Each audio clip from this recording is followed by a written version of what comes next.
I'm Dr. Kimberly Manning. And this is Dr. Ashley McMullen. And you're listening to the Human Doctor Podcast, where we explore the human side of medicine, along with teaching, living, learning, and all things in between. Using the power of storytelling, conversation, and connectedness. Hey, we're two dope academic internal medicine doctors, but we ain't your doctors. So if you perceive anything we say here as medical advice, no, it ain't that. Also, the things we say, they only reflect our brilliant Black woman magic mind and not our employers. You could have been anywhere, y'all, but you chose to be here with us, and we appreciate you. Let's go. We back. Girl, season What's going on? 10. We in the double Is it digits season now. 10? Yes, it is. Oh, we're double digits? Mm-hmm. We're so legit. Right? Wow, did you know they have a Grammy for Best Podcast? I saw that. We weren't nominated. I feel some type of way. Although, you know what? It's funny. Look, 'cause this is a true story. When I saw that, I thought to myself, "Oh man!" And then I said, "Oh, that would be terrible, actually." Really? Because then it would make you like really, really, really famous, and it would just change your ability to do what you do. Like there's a coziness about our podcast that lets us be ourselves. So, True story. Although I'm not opposed to fame. oh, really? No. Know this about you. Yeah. Huh. I wouldn't want it if it didn't come with some like substantial like resources. Like That's what I'm saying. I want some money. I want it as a platform and resources to do more good. I think we've got enough people on pedestals. We don't need the shine and the flash, but we need better voices being vocal right now. I heard that. Okay, then let me revamp the way I saw that. Okay. Yeah, let's go on and get that Grammy then. Okay. Yeah. Okay. All right, y'all. Season 10 is Yes. in the building. So when we last left off, the good Dr. McMullen was preparing for her sabbatical, which she is now on. Mm-hmm. I will create a visual for you all of a few things. I know you probably think that she's like on a beach somewhere, but no, sabbaticals, people are like doing thought-provoking things, and she happens to be in the environment where I normally see her. So you are in Oakland, it looks like it. But y'all, Mahalia is like kind of pulled up in like a curly poof. She's gotten even longer. But Ashley has something new that she did not have before she left. And I'm not going to steal your thunder. What is that? Oh. Wait, do you want to share that? I don't even I want do. to. I was like, let me say something funny. But I was like, no, I'm just going to give it to y'all straight. So I got my first tattoo. Mm-hmm. I have been thinking about this for a long time. I even use my little watercolors to kind of sketch out the design I wanted and the concept. But I was just like, I got to find the right person to do it. And in my heart, I was just like, I'm going to do it in Houston. And so I waited until I got back over the holiday. I spent about 5 weeks in Houston, which was phenomenal. I've never had that much extended, uninterrupted time with family since grade school, or since college, I should say. And within that space, I went out and like pulled the trigger. And let me tell you, I didn't just like go for a little baby tattoo to kind of ease my way into it. He sure did not, y'all. I went big. So I have a tattoo covering most of my right deltoid. Mm-hmm. It is a tribute to Mahalia, which is the silhouette of a Black woman with a large afro that is made of plants. And the plants have roots kind of coming down the side. It took 4 hours, a little like 4 hours and some change. So I just want y'all to know, like, I went big, I thugged it out, read my book the whole time. That's when you're hardcore, when you can read a book while you are getting a tattoo. You're not a wimp at all. Yeah, I'm just kind of hyping myself up here. But I will say, like, overall, it was a great experience. And I attribute a lot of that to the tattoo artist. He goes by Tattoo Whitney Houston. Tattoo Whitney Houston. Yes. I love that. Yeah, he was awesome. We'll hit the link in the show notes, but yeah, I'm a tatted woman now. a tatted woman. And anybody out there who has ink, nobody gets like ink and then that's it. Mm-mm. So we'll keep you guys posted on the canvas that is Ashley. Yeah. I have three tattoos. None of them took 4 hours though. So, and at least two of them, I was a little young and I don't know what I was thinking. But it's all good. I love that. It's all good. It's all part of my emerging adulthood and I'm 100% here for it. So, scale Yes. of 1 to 5, how are you doing right now? You know, I knew you were going to ask this as we usually do, and I was kind of debating how to, I think this is actually going to be my first five.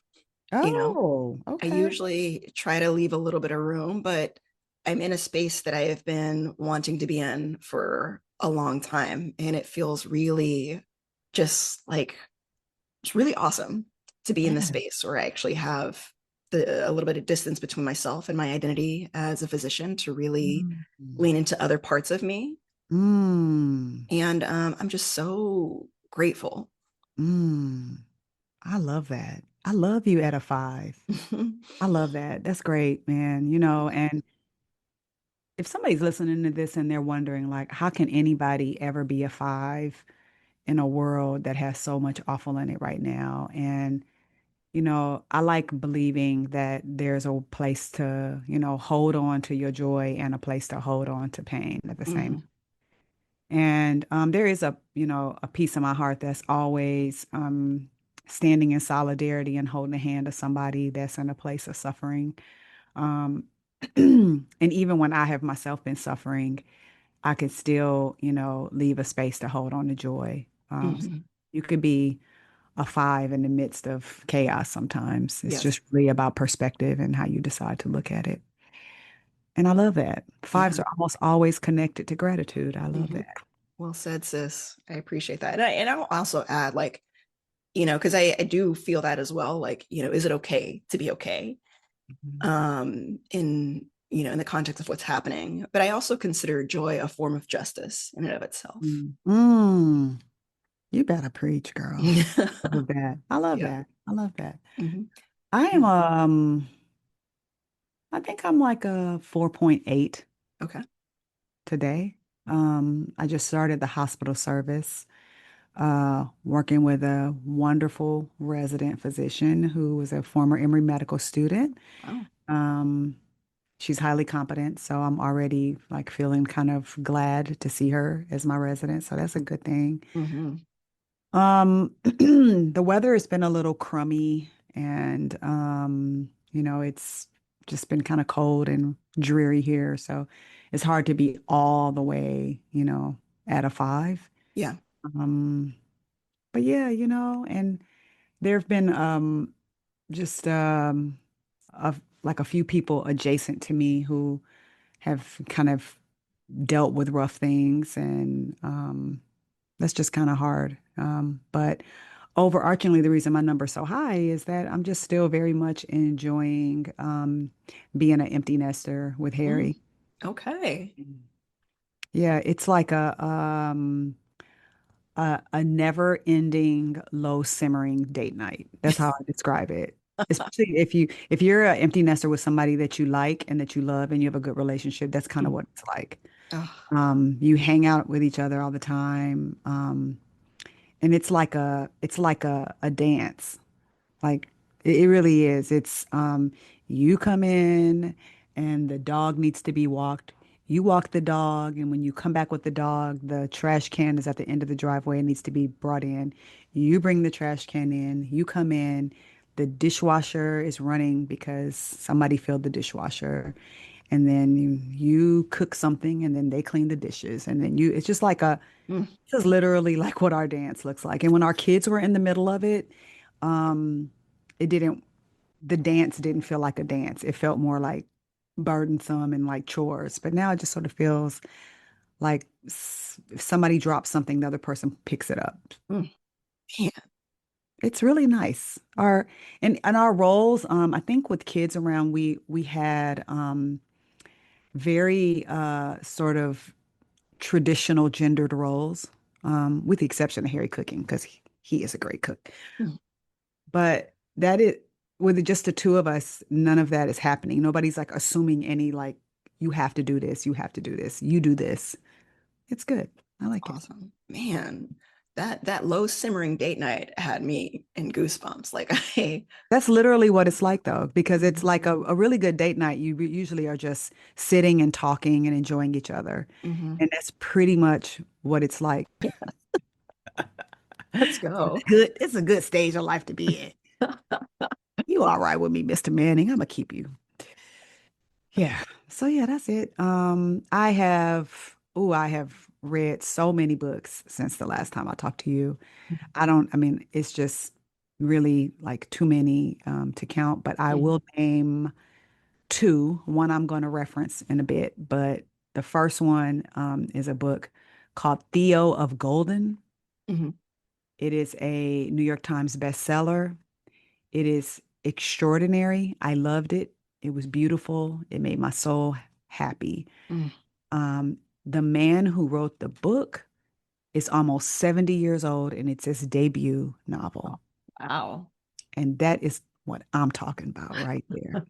That in itself is its own sermon and benediction right there. Mm.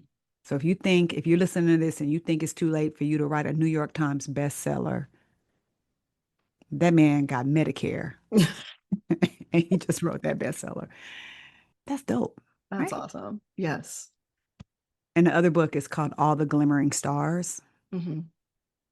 And it's awesome. And I'm gonna make a reference to a part of the book in a bit. But Okay. Okay. I'll leave it here. You got any Excellent. recommendations? Yeah, I mean, similar. We've got obviously a lot to catch up on, and I've got, a little bit more time in my hands than usual. So there's been a lot of book reading in the process. So I'll just name two briefly as well. Okay. One that, this is also like just an awesome time to go back to stuff that's been sitting on my shelf for a while. So the most recent Martin Luther King biography, by King John, Alive, yes, by Jonathan Ing. baby. That's tea, right? Oh my God. Oh my God. Yeah, like I mean, everybody just needs it just there's nothing else to say except just read the book.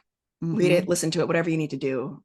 Just Yep. just do it. We need to reacquaint ourselves with the human being that is MLK and still appreciate all that he went through and all that he did, and also the people around him who supported him, Mm-hmm. and what they went through.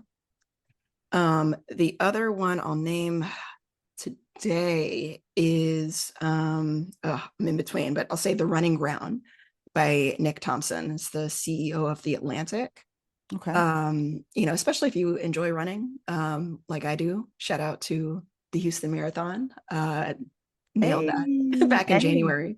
But this was a good inspirational book that I read in the week leading up to the race. Quick read, took me a couple days, but just beautiful dance between, his journey as a runner, and the interplay between, running and his relationship with his father, who introduced him to running. Beautiful, Mm, complicated, fun to read. I love that. I love Yes. that. Okay. The Running Ground. Yes.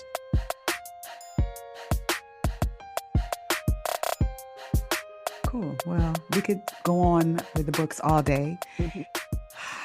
but alas, you got something to do soon. So, I know, even though I'm on sabbatical, I got stuff I'm trying to do. So, all right. but it does not get any better, than to spend a morning with Kimberly Manning and be the first ears to listen to one of her stories of the archives of her illustrious career and beautiful life and all the lessons that come along with that.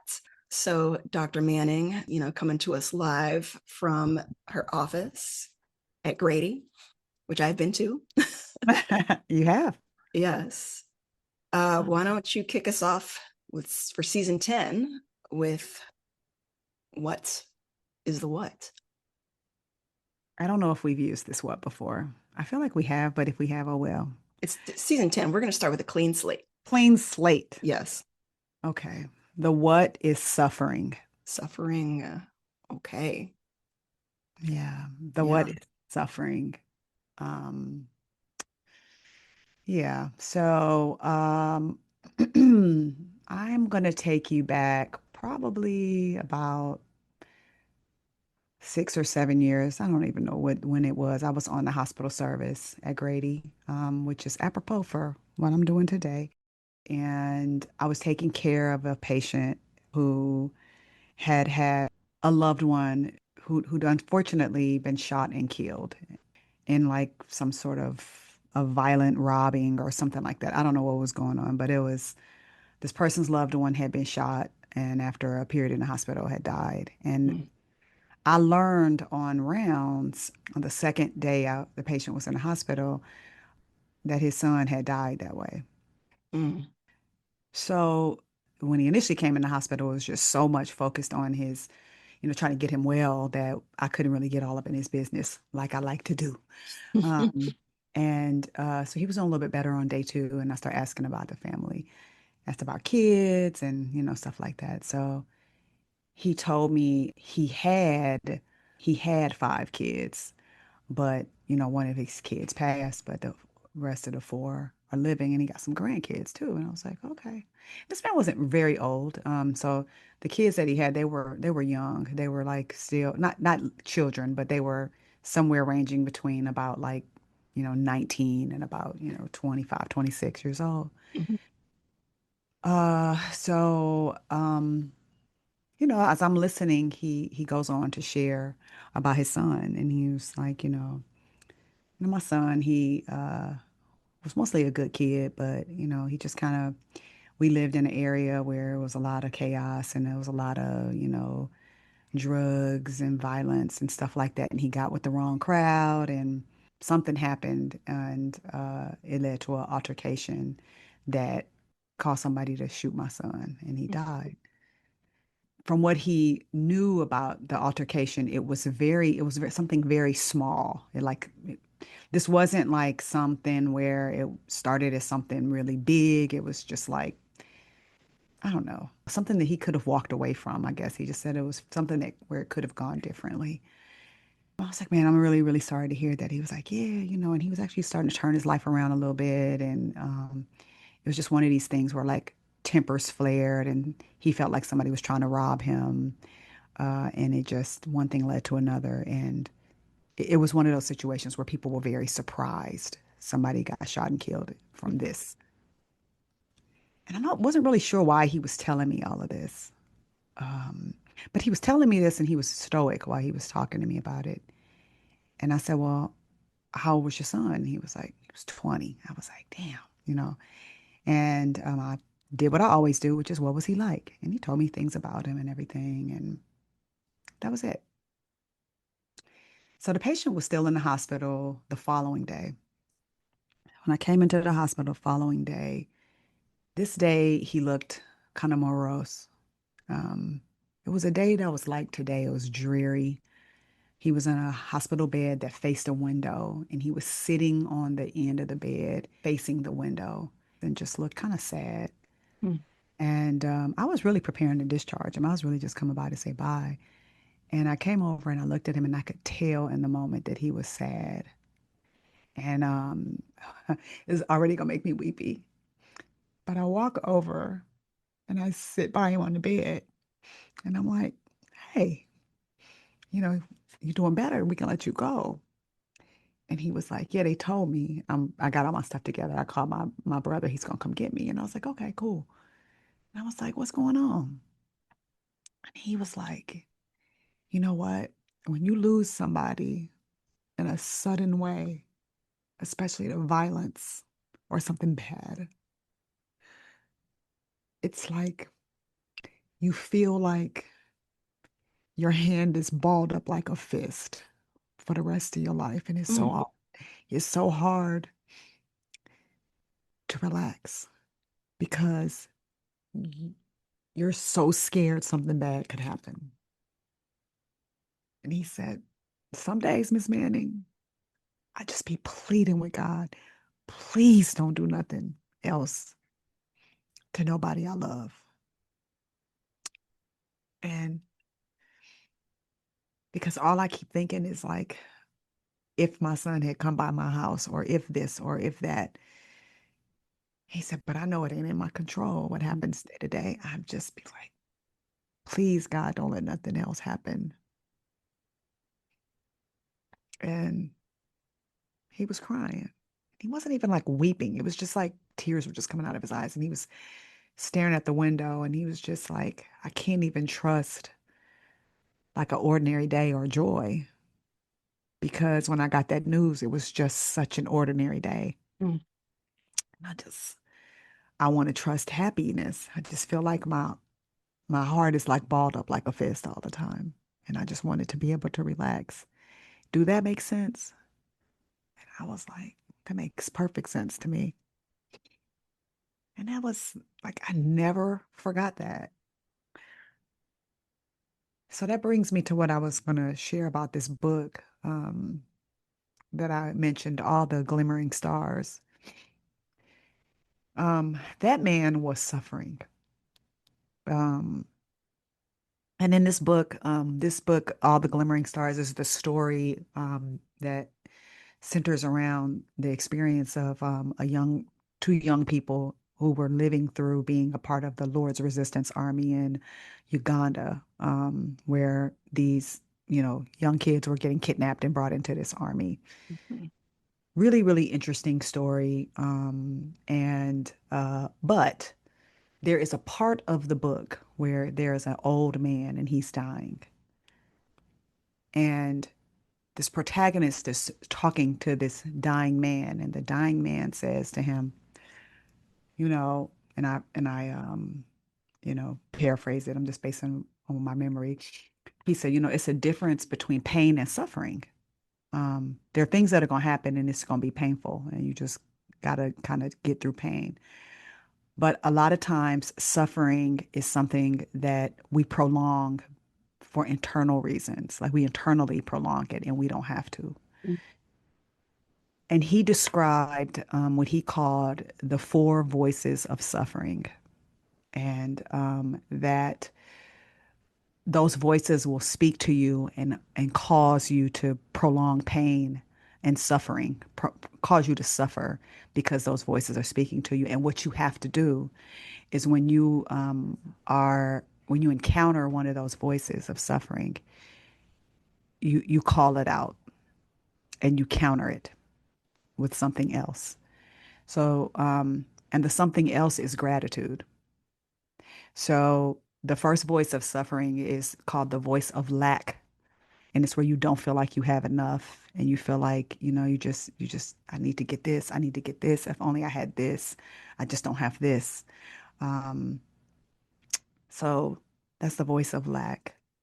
Um, there's the voice of rush, which is where you feel like you just don't have enough time. Mhm. I gotta hurry up and get married. I gotta hurry up and have a baby. I gotta hurry up and meet somebody. I gotta hurry up and, do this. I gotta hurry up and get here. I gotta hurry up and get back to work. I gotta hurry up and do more on my sabbatical to make it have been worthwhile. Um, and it causes you to miss what's good in front of you because you're too busy, like suffering, right? The next one is the voice of violence, which I believe is the voice that was speaking to my patient. Um, the voice of violence has you believing that bad things are inevitable and they're going to happen. And it can paralyze you from doing things or enjoying things because you are so scared that something bad is about to happen. And it's not just violence where somebody hits you or punches you or harms you, it's just that almost like the world is conspiring against you. Mhm. Something is going to pull the rug from under you. And then the last one, which he described as probably the most damaging voice, is the voice of fear. And fear, the voice of fear, has you believing that whatever you try to do is not going to work out. And if it did work out, maybe it was like a accident or whatever. And it stops you from trying, makes you not, want the ball and or to take a shot at the buzzer, Mm. makes you not want to apply for something. It makes you not want to run for something to get somebody because the fear of losing, and this belief, this voice telling you so surely that you will lose eventually, makes you say, well, I won't lose if I don't put myself in it. And the panacea for all of the voices is gratitude. Mm. So, voice of lack, I don't have enough. Hey, look, you know what? I'm really grateful for what I have right now. What I have right now is this. Notice it's not a, 10,000 square feet home, but I like that it's warm. I like that the sun shines in. I'm grateful for that. Voice of rush. Right now, I have this day ahead of me, and I have some really cool things planned, and I have this amount of time carved out with Kimberly to talk to her, and I'm really grateful for that. Voice of violence. I don't know what could happen next, but in this very moment, I'm actually okay. I'm glad that I can walk and I'm in my right mind, and that I am even cognitively able to worry. Like Hmm. that in itself is I'm grateful for that. Yeah. The voice of fear. I'm grateful for the times when I was told no, when it didn't work out, because that means I tried. Mm. I'm grateful for the times that it did work out. I'm grateful that I got into medical school. I'm grateful to the school that told me no, because my whole life would be different if I had gone to a different medical school. So, you know, I'm glad that the no's made way for yeses that have me where I am right now. And Mm. I'm grateful for that right now. So the thing is, that man, if I had known then what I know now, because I feel a version of what he was describing, after Deanna died, um, I would find myself not trusting a blue sky and a perfect day, a day that feels too good. I'm like, something's gonna happen. Yep. But now, and now with my kids away from me, I'm often like, oh my gosh, what if? But I'll say, this is the voice of violence talking to me right now.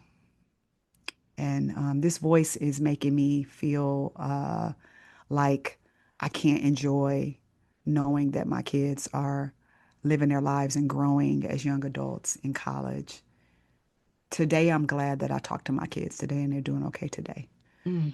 And I'm glad that I'm okay today. And if something happens that's out of my control, I can't deal with that. But I will not let anticipating that um, push me to the point that I can't enjoy what is good. Yeah. Yeah. Um, and that framework, um, as a person who tends to catastrophize a lot, it has been so helpful to me. I'll be like, oh my gosh, I should be doing this. And I'll be like, oh, this is the voice of Rush speaking to me right now. Hmm. I'm grateful that today is Sunday and that I'm not on the hospital service and that I don't have anything that I have to really, really, really do. And so if part of my day involves me sitting on this couch and watching something stupid on TV for a couple hours, I'm grateful that I have access to a TV where I can do that. Um, so I do recommend, people read that book, if not for anything else other than to hear that part. And they weave that all through the story in the book. Yeah. Um, but I'm really pushing myself in 2026 to fight the voices of suffering for Mm. myself. Because that's a word that I needed bad. Man. And sometimes one of the voices is louder than others. Usually, lack is not a voice that speaks to me much, but rush speaks to me, and, Hmm. and violence speaks to me. Fear, Hmm. not really either. But those two are loud enough where it can actually stand in a way of a lot of joy for me. Yeah.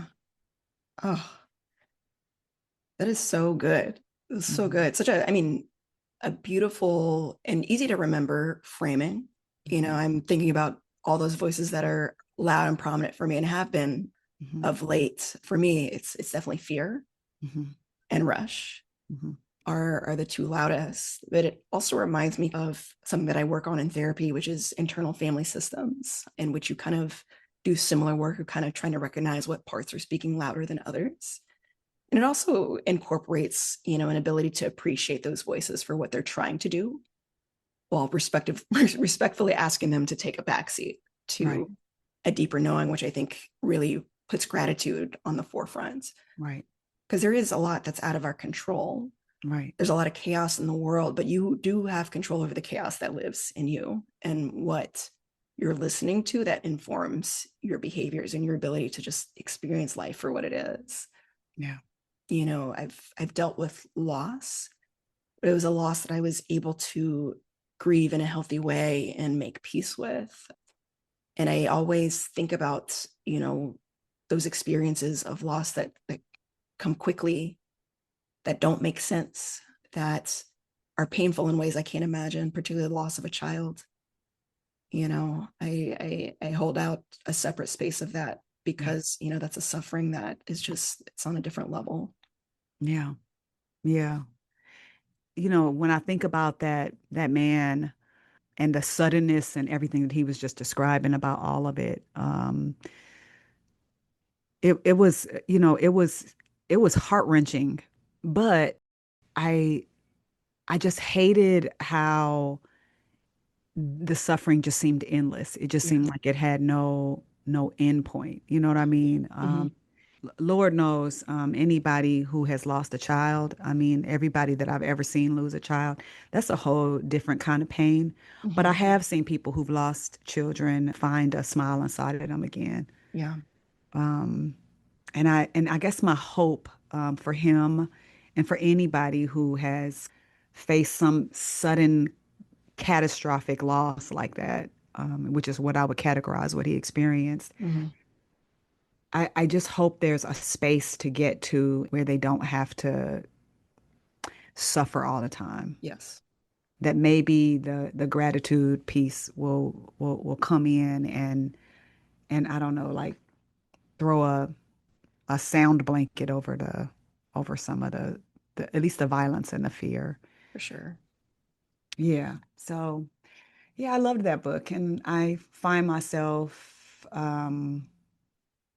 calling those voices out a lot in my Mm-hmm. life, and think others should too, Mm-hmm.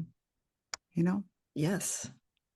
So yeah, y'all, you know, we out here just trying to live like anybody else. And I know that sometimes, you know, it seems like people have it so together and everything, but you know, I do often have a lot of anxiety about the people that I love because I just know so much as a doctor Yes. and I see so much as a Grady doctor.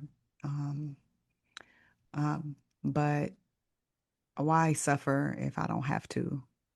And there's some suffering you do have to do while you're in the midst of a painful process. Mm-hmm. But some suffering are just we've created. It's Yeah. just suffering that we create. And I guess that's more what I'm getting at than anything else. I don't want to seem like I lack empathy for my patient. Um, Yeah. I just, I find myself thinking about that a lot now lately. Yeah. Well, I love that as a great, I mean, just a great framing in general, but particularly like, you know, it's something about starting a new year. I mean, I know it's already February, but it's still early enough that I'm mistakenly writing 2025 on all of my dates. Um, but you know, again, just especially in the time that we're in, you know, it's so easy to get caught up in, you know, allowing, you know, the storms of this time to be within us, and you know, allowing ourselves both permission and also to get into the practice of, you know, recognizing those voices that keep our heart in a fist. Yep. Keep your heart in a fist. Mm, mm, mm, mm. Well, I hope wherever my patient is that somebody made him laugh so far in 2026, Mm-hmm. and that he's not, you know, facing a dreary window and feeling sad. And even if he is, that he lets that wash over him and then can find, you know, some gratitude. And anybody else who's like suffering right now, because it just seems like it's a lot of suffering going on right now. Maybe it's a good time for you to ask yourself what voice is speaking to you Mm-hmm. and try to walk through that exercise of gratitude.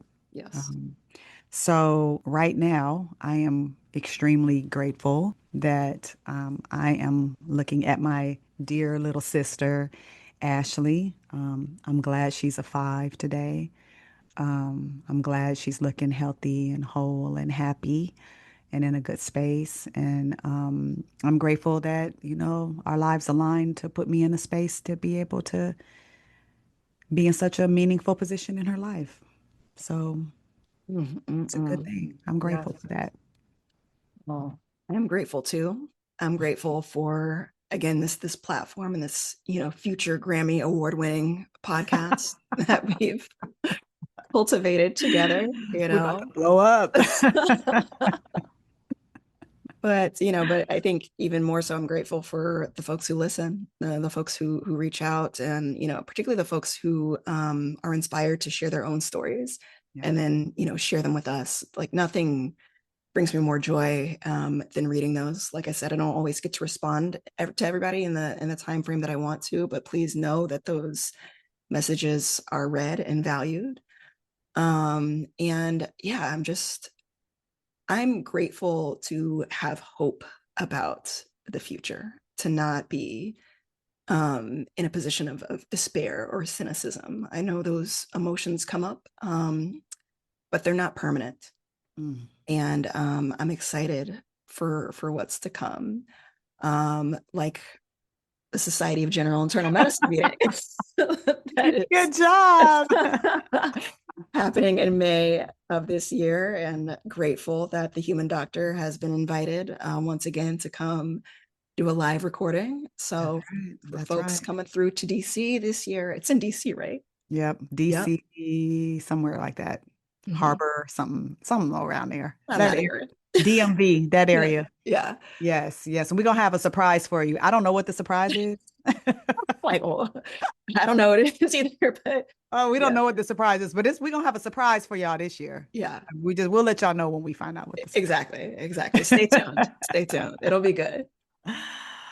All All right. right. Well, Ashley, make it a spectacular day. Mm-hmm.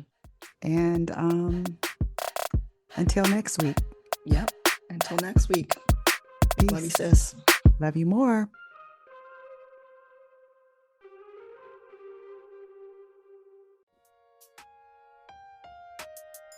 That wraps up this week's episode of the Human Doctor Podcast.